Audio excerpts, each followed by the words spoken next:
Assalamualaikum warahmatullahi wabarakatuh.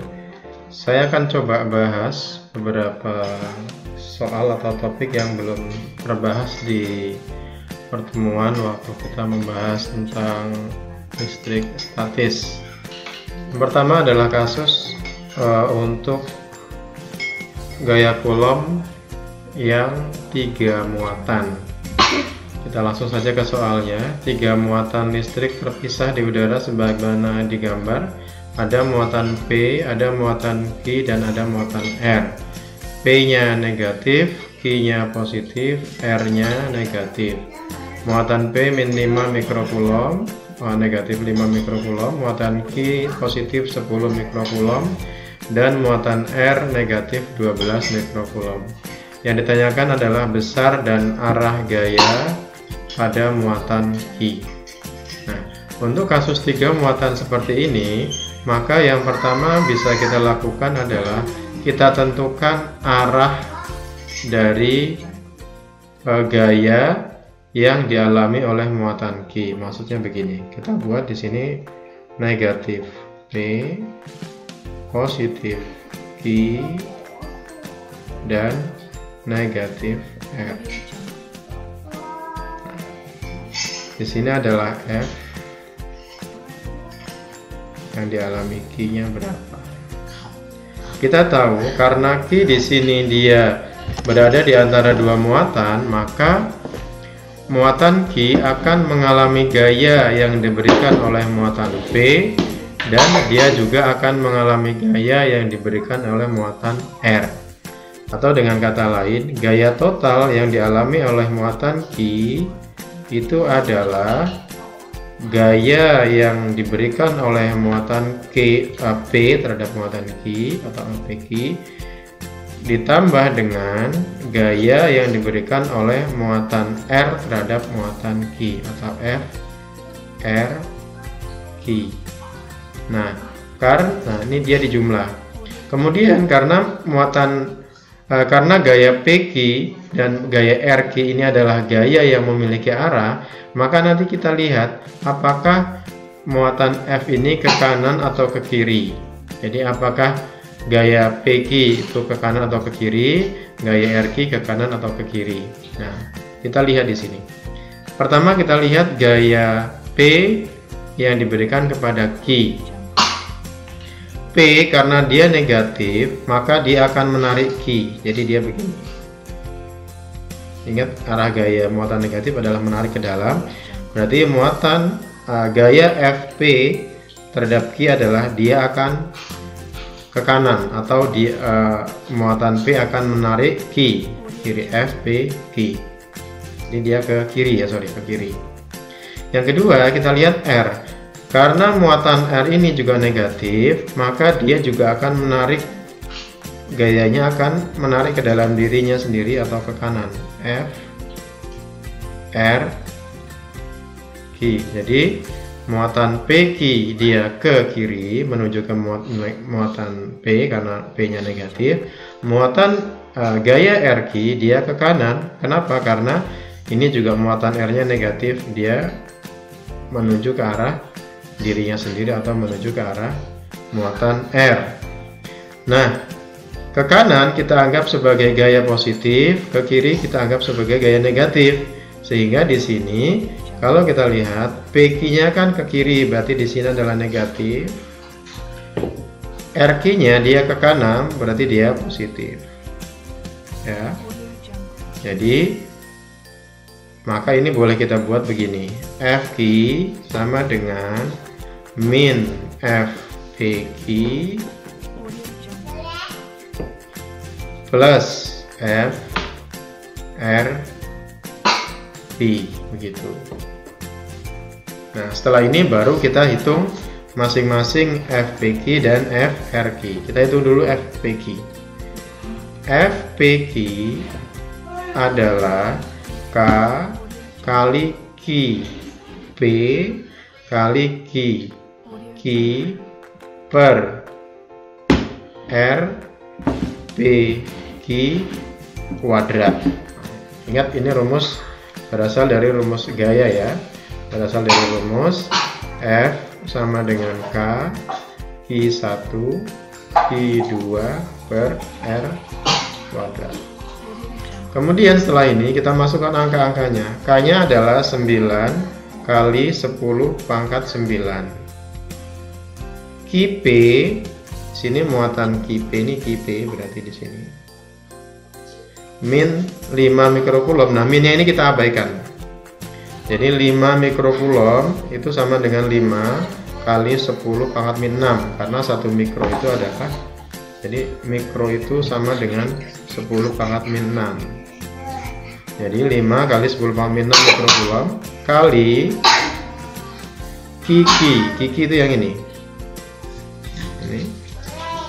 positif 10 mikrokulom. Nah, jenis muatan ini kita abaikan karena nanti jenis muatan itu hanya dipakai untuk menentukan arah gaya saja, jadi nggak masuk ke perhitungan. Kikinya adalah 10 mikrokulom atau 10 kali 10 pangkat min 6 per RQ, jarak dari P ke Q, RPQ di sini. Berarti yang ini. Ini adalah R P ke Q.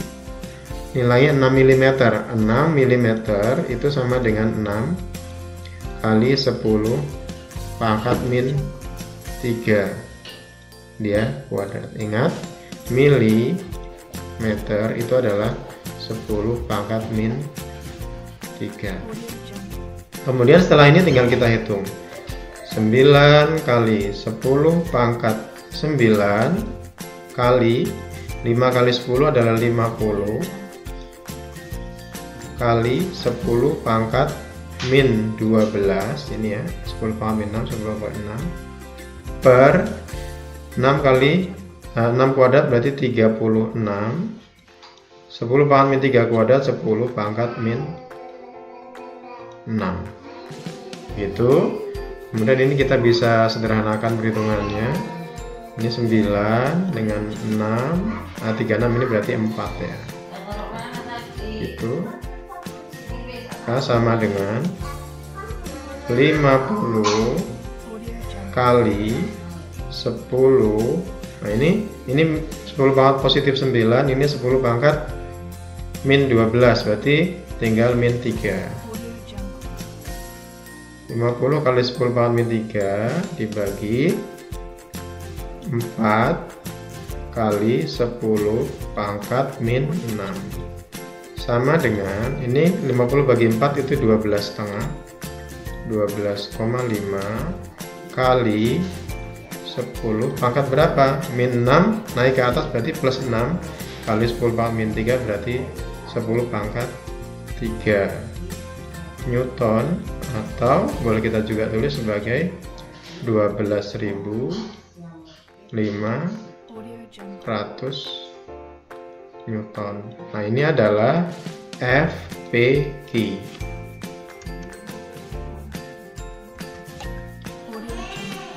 Nah, kemudian kita hitung yang kedua adalah FRQ. FRQ saya tulis di sini ya.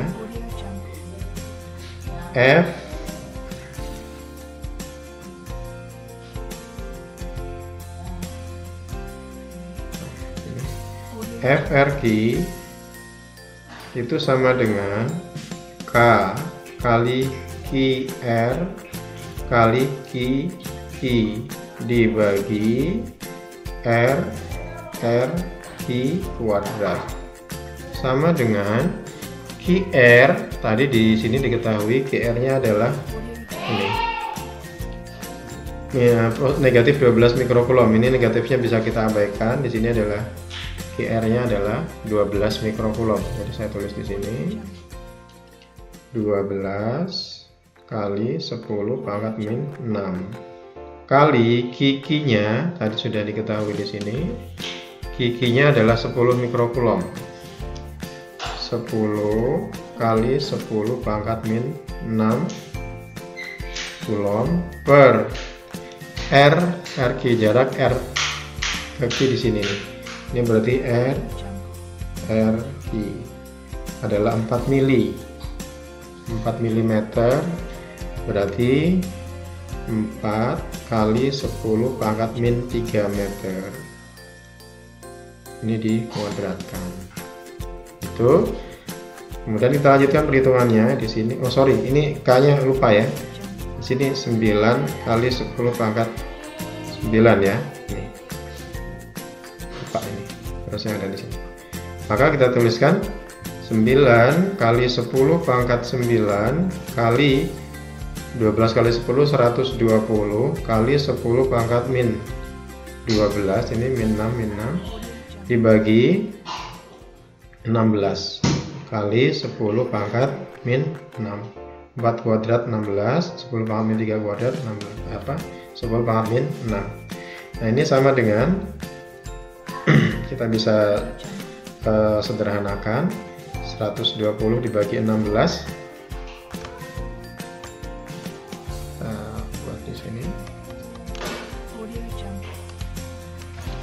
Sini 120 bagi 16 ini kalau dihitung dia ketemunya 7,5. 9 sehingga tinggal 9 kali 7,5 itu adalah 67,5. Jadi ini kali ini 67,5 kali 10 pangkat 9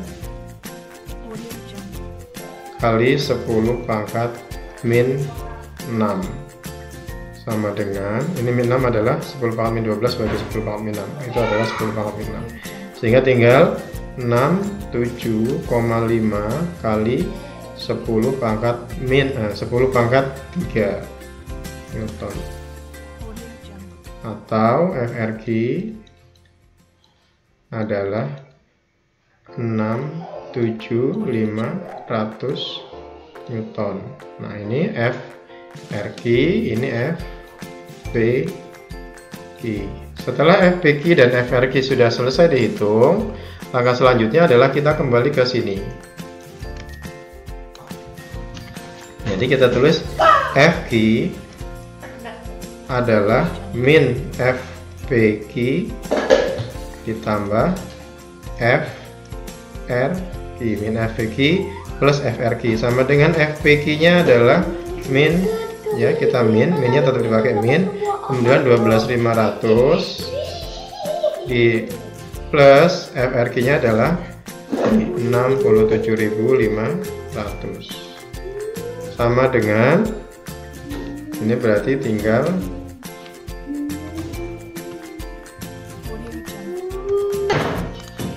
maka di sini tinggal 55.000 Newton. Nah, karena dia hasilnya positif, itu berarti dia ke kanan. Dari mana kita tahu ke kanan? Tadi itu kalau ke kanan ini dia positif, kalau ini dia ke kiri dia negatif, sehingga diperoleh 55.000 Newton arahnya ke kanan. Kalau di opsi berarti dia jawabannya adalah yang D. Baik, demikian pembahasan untuk materi atau contoh soal untuk kasus hukum Coulomb 3 muatan. Semoga bisa dipahami. Terima kasih. Assalamualaikum warahmatullahi wabarakatuh.